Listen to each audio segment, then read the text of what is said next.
Hi, Sandra. Hi Sam, you all right? Yeah, not bad. What you been up to today?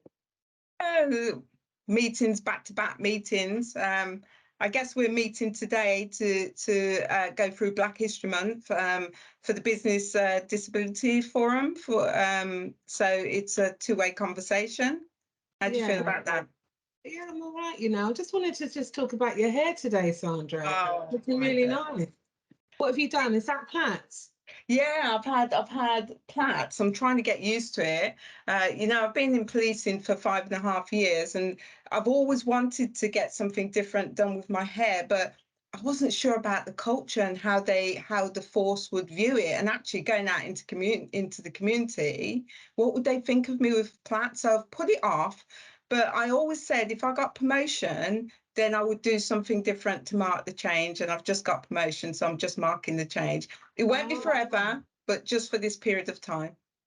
okay. So I think, you know what, for this purpose of this conversation, we should introduce ourselves because I know we know each other, but if everyone else is listening, they're going to think, who are these two ladies just coming on here talking about hair and, Black History Month and where do they come from? So tell us about you, Sand.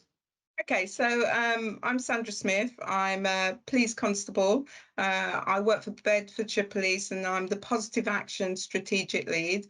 I've been in policing for nearly 6 years now. Previous to that, I spent 30 years, 25 years of those was in retail management. And actually, I spent 14 of those years in Ireland. Um, I always say that I'm not just a police officer, I'm actually a mother, a grandmother, a sister, whatever you want me to be, I am. So I'm not just a police officer. What about you, Sam? Who are you? Yeah, well, I am Sam Alexander, Samantha if I've been a bad girl, which I'm not often. But that was kind of kudos to my mum, and I know you like talking about your mum, our first.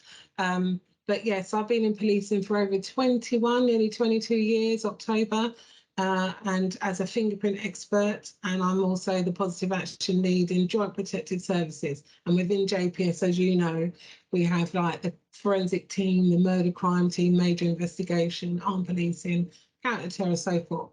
And today, really, like you said, congratulations on your promotion, new hair, and also, just taking this opportunity really to talk about Black history and some issues around health and well-being, which is a topic for Black History Month for October. And it's a wonderful opportunity that the Business Disability Forum have given us to just have this platform. So I wanted to talk to you about forgetfulness and Wow. not just any old forgetfulness, but I want to talk about forgetfulness as a result of the menopause.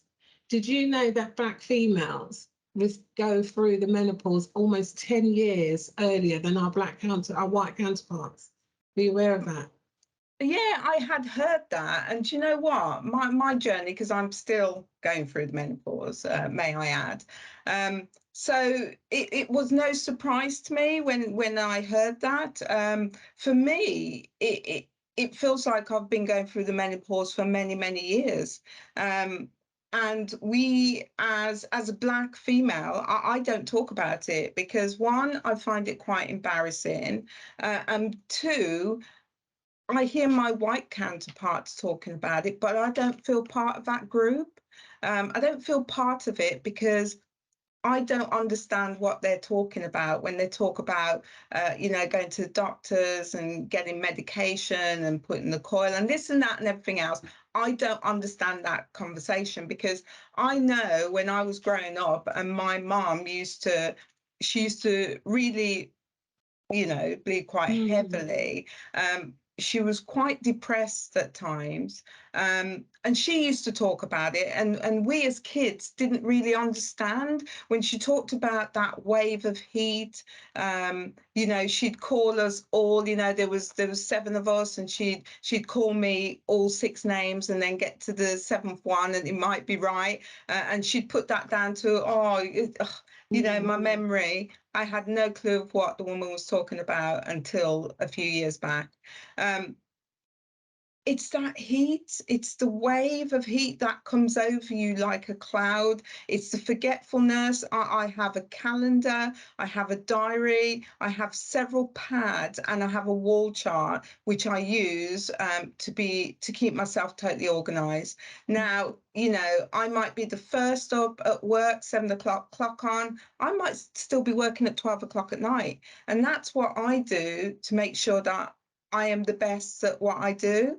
But I would never go to my employer and tell them that I'm going through the menopause, because I think they'd just look at me.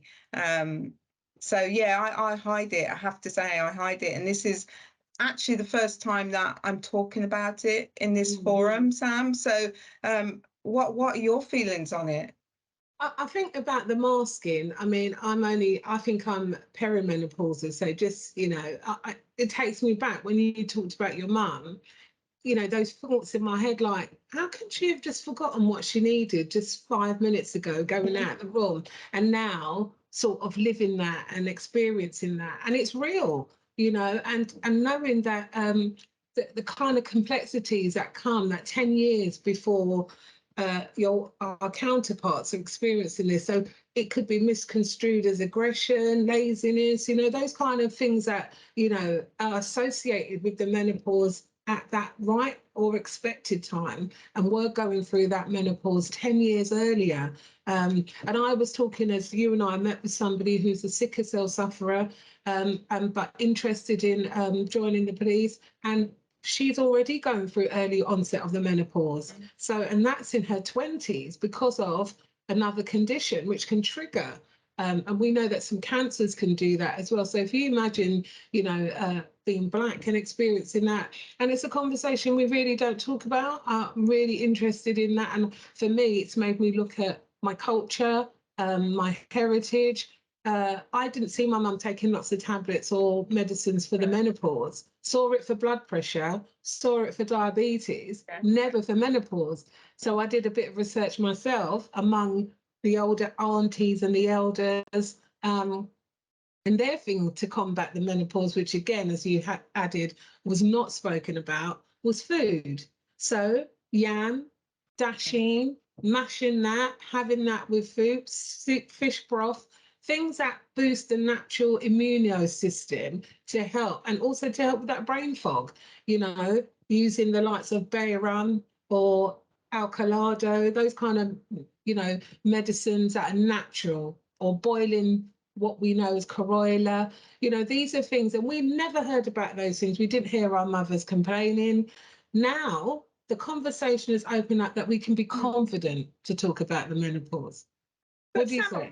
I'm quite sad that you've missed off two of the main things that we used to eat and drink. And one is the green banana. I didn't hear you mention that. And secondly, the Guinness punch. Oh my days, that Did had you need a that lot for the menopause as well, or was that just for anything to take the mental edge health. off? That was anything to do with mental health. A good Guinness punch could help, you know, take the edge off things. But you're quite right, and it was homeopathic in terms of how it was made. You know, very, very organic. And for me, I think it's important that we can have these conversations at work, because it has a massive impact when you've got to mask. And it's masking is difficult in itself. We mask a lot of other areas in terms of conditions. As a Black female who just happens to be disabled, and actually, I'll say it the other way, I'm a disabled woman who just happens to be Black. There are lots of issues with around physical disabilities that I experience, and then non-visible disability, but then to have the menopause on top, where I watch people quickly run outside and get some fresh air if they're in the office. Not the same for me. I've got to be able to transfer into the wheel. There's lots of things that you just don't think about. And I don't know, how does that impact when you're outside and you're out working, uniform wise, with the heat, and even if you're having heavy periods, because let's face it, you're not close to a toilet all the time, are you? And I think when I was out doing frontline 99 calls response team, one of the things I always worried about was the fact that I had in my brain had to work out where the next toilet break was going to be. Where was it? You know, because we would be one end of the counter to the next. And if you're flying to 99 calls, you can't just say, which I have done, you cannot just say to your colleagues, "Oh, can you just stop off a minute? I need to go to the bathroom." So I did actually find that really difficult. It was one of the areas. It was one of the areas that I decided I couldn't do response. I had to go to community team because I didn't feel that it supported me, because it wasn't just the bathroom breaks or the feeling hot. You know, there's times where I was in a house because maybe someone was ill and we had to call the ambulance. And, you know, there was one particular job I went to and the person was bleeding, so I had to keep the compression on for hours because it was hours before the ambulance arrived. I thought I was actually going to pass out because I had my full kit on. The bedroom was hot. I was restricted, and I just felt overwhelmed. The uniform is not made for someone who's going through the menopause. It doesn't matter how you dress it up. But just to talk about, you know, whilst I was on response, we touched on disability, Sam, and I know that you're in the wheelchair. And I know we had a meeting not so long ago. We talked about disability, and the kind of question was asked of me, and I says, "Oh, I'll just pass you over to Sam." Not thinking that actually I have a hidden disability. I'm dyslexic, which was diagnosed last year. And sometimes because it's a hidden disability, we don't see as disability. It's almost like, well, Sam's in a wheelchair, so she's the one who's has, yeah, exactly. Yeah, she has the disability. So, you know, like I said, working on 99 response team, yes, it was all about the fact that going through the menopause, but also coping with being a dyslexic, you know, and having to do, you know, statements very quickly, writing very quickly. I did struggle with that. I didn't know why, because I'm quite articulate, but I just struggled with that and I had no clue why. 4 years later, diagnosed, you know, I had the, yeah, so, you know, disability, it's a hard one because it's not just about being in a wheelchair or having the hidden. Actually, I do suffer from anxiety, and that came some time back with the job that I did previously, but I learned how to control it. But you know, death is a game changer. I lost my mum in 2020, and it brought back the anxiety, and it's having to learn how to manage and cope with it. And it's especially in a job that, you know, the job is hard enough and it brings its own stresses, and having to manage it. But how do we get across to our colleagues and our friends, family, that there's nothing to be ashamed of? Stress, depression, anxiety, there's nothing to be ashamed. How do we get that point across? Because historically in the Black community, we overlook it, don't we? Because we're stronger than that. We don't put labels on things. And we don't express emotion like that because we come from a community that says you keep everything inside, you know, you don't share your business. And that's just how we've been brought up, you know, that you kind of manage those things. But by and large, the way the world is changing, we're realizing that we do have to speak more. And I don't know about you, but, you know, talking about emotion just generally, you know, as we said before, I didn't see my mum talking about the menopause, but she was obviously going through a lot, and not having that knowledge around it. Now having that knowledge, it bodes us to prepare our younger folk and our counterparts, and also educate, you know, our colleagues, our counterparts, around what this might mean for a woman of colour experiencing the menopause. And when we say Black, we mean Asian and other ethnic minorities that pertain to colour. This is facts that have come from research, and have shown that the experiences are real. And mental health as well. I mean, there is such a stigma around mental health, and I don't know about you, but I'm a peer support volunteer, as you are, within the organisation, and dealing with that, you know, having to speak to people who will no way share, as a person of colour, the fact that they have any mental health needs, or, you know, will require any support.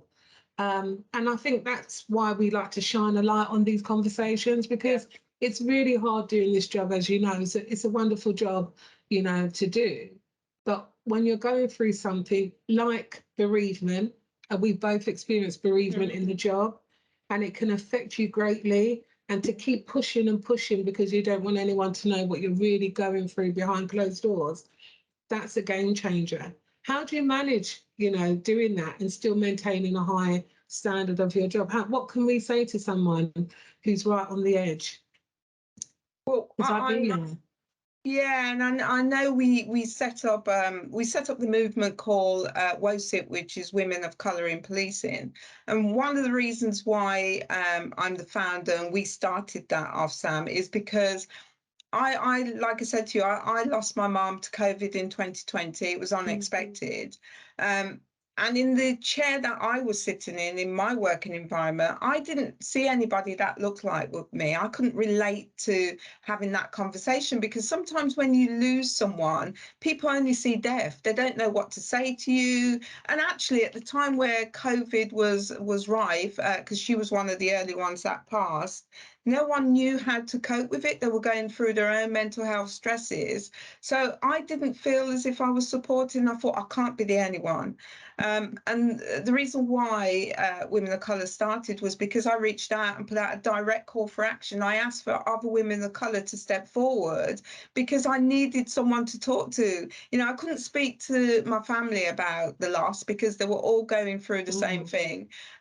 Friends run away in the opposite direction. So what better thing to do than to reach out, and actually women stepped forward and came forward. And you know, now we've set up that movement, the forum. We're focused on supporting women of colour in policing, but also outside of policing. But for me, it's a juggling act, because the job is it's really stressful. It can be really stressful, very rewarding. So you have to find things that's going to support your mental health. And one of the things I do, and what I recognise very earlier on, is boxing. I actually do boxing. I make sure that I calendar that twice a week, so I know that I'm protecting my mental health against anything that comes of me.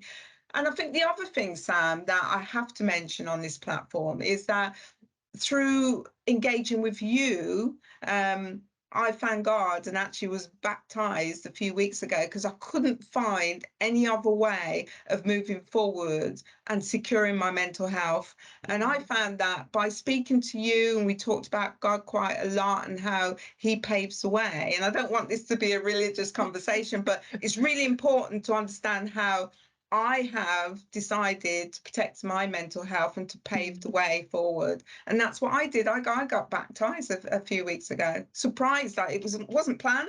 It just literally happened. I felt very kind of stressed. I felt unsupported in places. And yeah, that's the decision I made. And I feel so much happier for it. Well, I'm glad to hear that. And you know what? Talking therapy is actually really good. And you know, just to having that added bonus of talking about faith and our journey and everything that goes on, because sometimes we do try and batten down and hide things and carry this load all by ourselves. But the work we do is indicative of being able to talk. And I found that not being able to talk actually makes me feel worse. I find asthma increases under stressful condition.